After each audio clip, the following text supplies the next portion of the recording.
Merci à tous d'être restés avec nous pour cette dernière partie d'INSEM. Nous passons un tiers de notre vie à dormir, d'où l'importance de bien choisir celui avec qui on passe ses nuits. Et je ne pense pas qu'au matelas, je pense aussi à l'oreiller. Alors choisir une literie adaptée à sa morphologie, ça la fait rire. C'est s'assurer un sommeil réparateur, ça c'est en théorie parce qu'en pratique, ça devient vite un cauchemar de bien choisir son lit. Ressort, latex, mousse, on vous dit comment y voir plus clair pour que vous puissiez faire de beaux rêves. Si vous voulez réagir en direct, 0800 3x0 900 ou sur Facebook, sur la page de France 3 Corse VST. Tout à fait. Vous veillez. Je veille au grain, j'attends vos réponses et vos réactions. Voilà, et donc vous vouliez dormir avec, comment vous l'avez baptisé? Je l'ai appelé Turco. Ok, Turco, donc on ne le voit pas, il est avec moi. Et on a eu la superbe idée, entre deux émissions, de vous proposer de faire une belle photo et de la poster justement sur Facebook. Tout à fait. La plus sympa gagnera le cerf pour les fêtes de fin d'année. Tout à fait. Voilà, fermons la parenthèse. Un petit peu de sérieux, s'il vous plaît. En plateau, Virginie Canali, bonjour. Bonjour. Vous êtes notre experte, vous êtes responsable de plusieurs enseignes de literie à Ajaccio. Et vous savez comment on choisit bien son matelas. Tout à fait.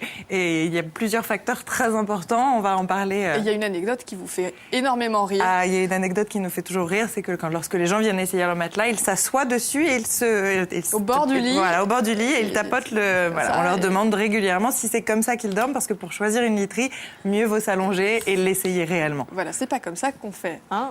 Alors, on vous a posé la question justement pour savoir quels étaient les critères d'un bon matelas. On écoute vos réponses. Le confort. Tout simplement. Faut pas qu'il soit trop mou pour moi. Même encore assez, pas trop mou, encore assez dur.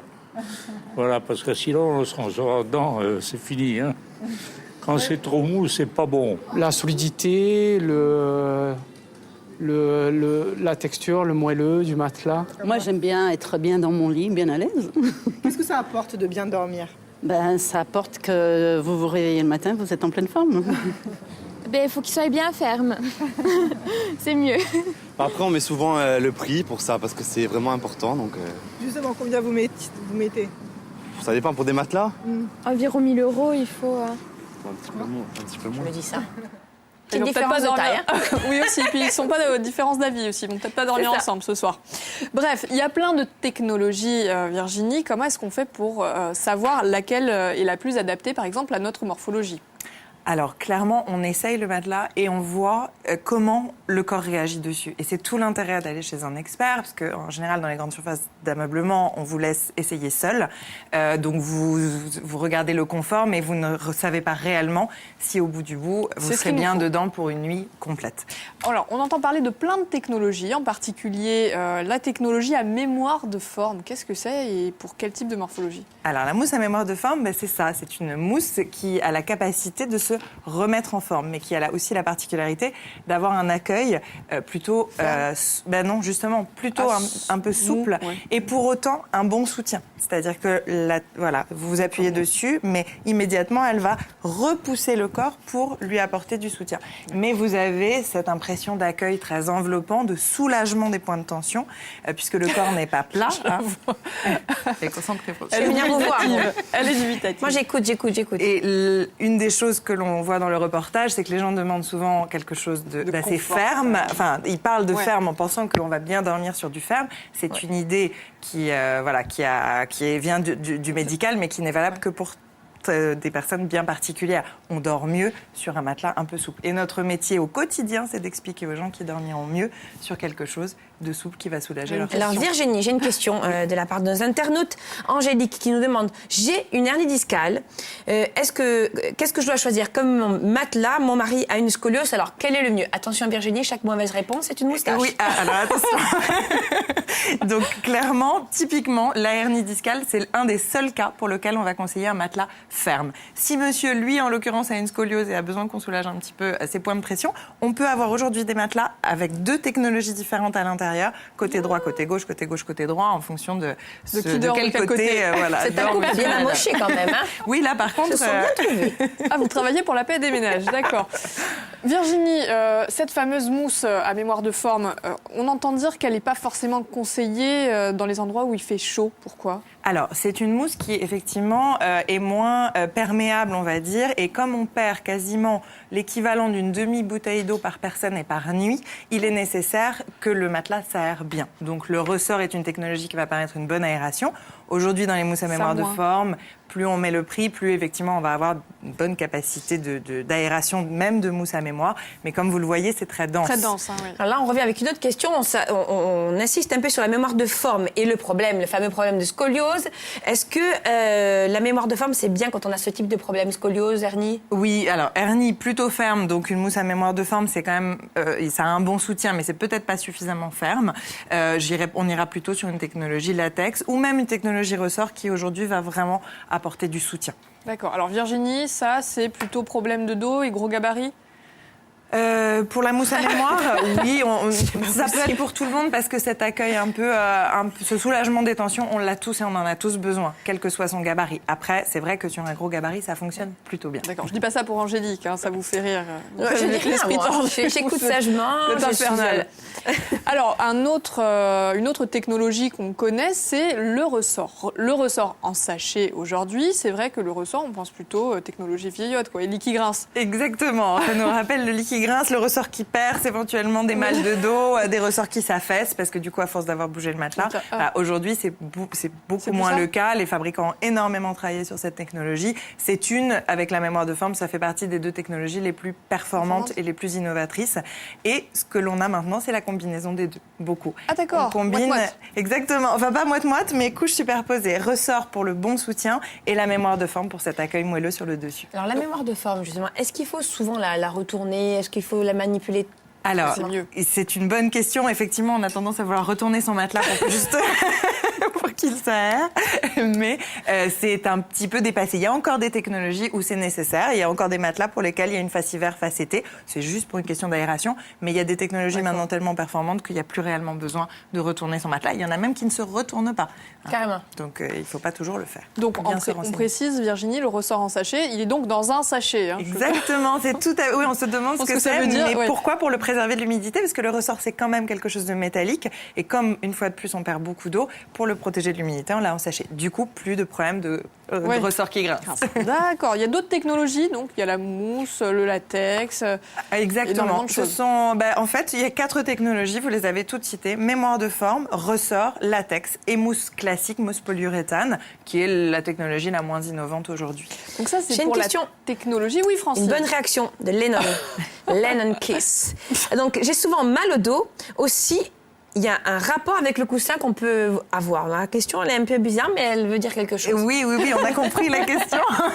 C'est effectivement, l'oreiller peut être très important en fonction de sa position de couchage. C'est clair que si on dort sur le dos, qu'on a un oreiller énorme et qu'on a la tête complètement relevée toute la nuit, on va finir par avoir des points de tension. La plupart des gens dorment sur le côté, un peu position fétale, qui rappelle, voilà.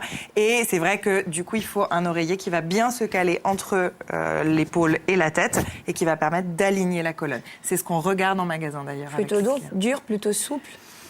Pas réellement de règles, mais une bonne hauteur pour vraiment bien aligner la colonne. Voilà. Après, le confort. J'allais dire, finalement, c'est un ménage à 3, bien dormir. Un bon matelas, un bon oreiller, un bon sommier. C'est ça. N'est-ce pas ? Ça la fait rire. Ce que je vous propose de faire, moi, c'est de tester la suspension du matelas que vous nous avez apporté. Vous venez avec moi, Francine ? Mais tout à fait. Hein, on va s'allonger, si vous êtes d'accord.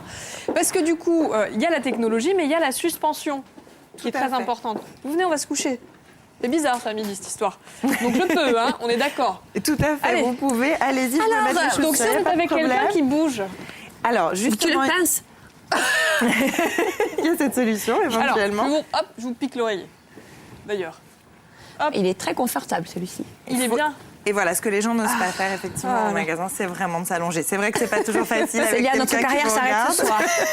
Alors, on se met dans la position dans laquelle on dort. Donc, je ne sais pas si vous dormez sur le dos. Non, pas du tout. Mais voilà. Alors, et on une bonne journée. Et on adapte son oreiller. Voilà. Alors moi, je dors avec plein d'oreillers, je dors très relevé. Ah, mais oui, mais alors c'est pas forcément bien, effectivement. À la fin de la nuit, on peut avoir effectivement quelques douleurs en fonction Et donc, ça n'a rien à... Je peux choisir le meilleur matelas du monde si j'ai pas le bon oreiller. Vous risquez d'avoir des douleurs au cervical. Et effectivement. cumuler traversin et oreiller. Alors, le traversin, c'est vrai que c'est un petit peu plus pour du confort et la sensation d'avoir quelqu'un en plus dans le lit, mais c'est pas idéal forcément pour bien dormir. Ah. Après, il y a beaucoup de gens qui le prennent comme un doudou. Voilà. Maintenant, nous, chez Maison de la Literie, on a tendance à vendre des traversins plats qui sont du coup beaucoup plus agréables et qui peuvent être utilisés comme un bon oreiller, tout en étant le plaisir du traversin. Oui, c'est presque ornemental, quoi. Pour faire un joli lit. Oui, le traversin, le gros traversin comme on aime, rond, c'est plus ornemental. C'est pas là-dessus que vous allez réellement bien dormir. Alors là, Virginie, vous avez vu, il y a quand même la dimension qui entre en jeu parce que chacun son côté, hein.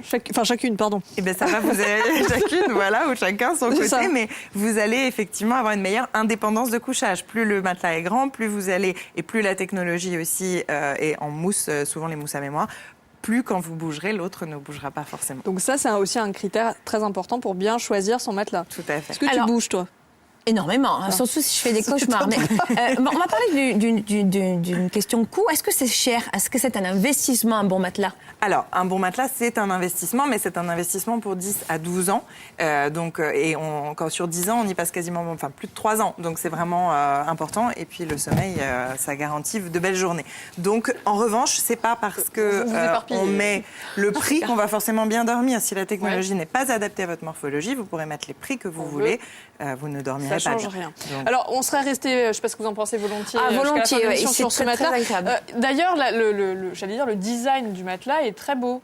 Maintenant, les matelas sont très différents. Il y a plus de matelas qui se ressemblent. Exactement. Alors, c'est vrai que les fabricants aussi, il n'y a rien qui ressemble plus à un matelas qu'à un matelas. Donc, les fabricants ont tendance à travailler vraiment le design des matelas pour qu'en magasin, ce soit joli à regarder et que quand vous arriviez, vous ayez l'impression d'avoir un choix très diversifié. Qu'est-ce qu'on fait, Francine? On le prend, celui-là? On l'achète, c'est-à-dire on va passer de bons moments là-dedans. Oui. Alors, rapidement, on va conclure sur le sommier. C'est forcément des petites lattes ou on peut trouver aussi autre chose? Alors, il y a deux technologies essentiellement dans les sommiers, la latte et le ressort. Le ressort se réinvite aussi dans le sommier pour garantir encore plus de souplesse. Après, la latte est la technologie classique.